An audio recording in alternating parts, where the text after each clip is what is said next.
बच्चों से या महिलाओं से भिक्षावृत्ति कराने का काम कर रहे हैं। भिक्षा लेना और भिक्षा देना ये दोनों कहीं ना कहीं अपराध की श्रेणी में आते हैं। हर चौराहे पर जिसको हम सब लोग रोज देखते हैं, भिक्षुओं की गिरोह बंद होकर के काम कर रहे हैं। बहुत मानवीय विषय है।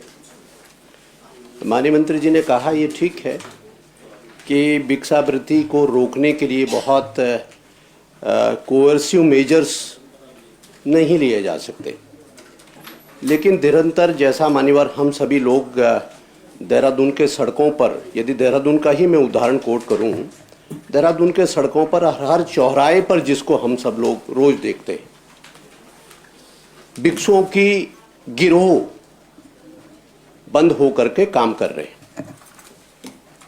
और उस पर यदि गौर करते हैं तो ये भी प्रकाश में आता है कि अधिकांश वो भिक्षावृत्ति करने वाले राज्य से बाहर के लोग हैं। अर्थात कोई ना कोई गिरोह काम कर रहा है जो लोगों को भिक्षावृत्ति के इस काम में यहां पे धकेलता या यहां पर लाता है।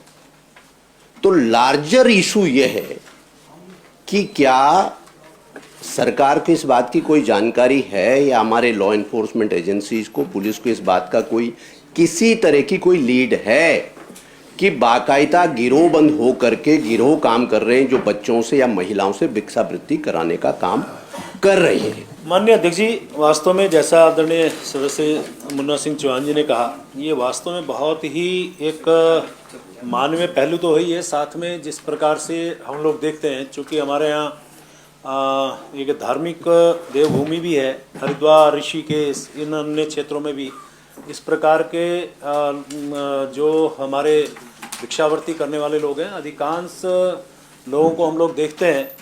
लेकिन इसमें माननीय अध्यक्ष जी, मेरा ये कहना है कि हम लोग लगातार इन प्रकार के लिए प्रयास करते हैं।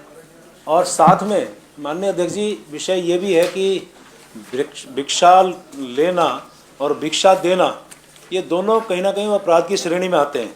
तो इसमें माननीय अध्यक्ष जी, मैं आपके माध्यम से एक अनुरोध सभी से करना चाह रहा हूँ, क्योंकि ये खाली एक सरकार जिस प्रकार से कदम उठा रही है उसमें हम सभी को जागरूक होने की आवश्यकता है।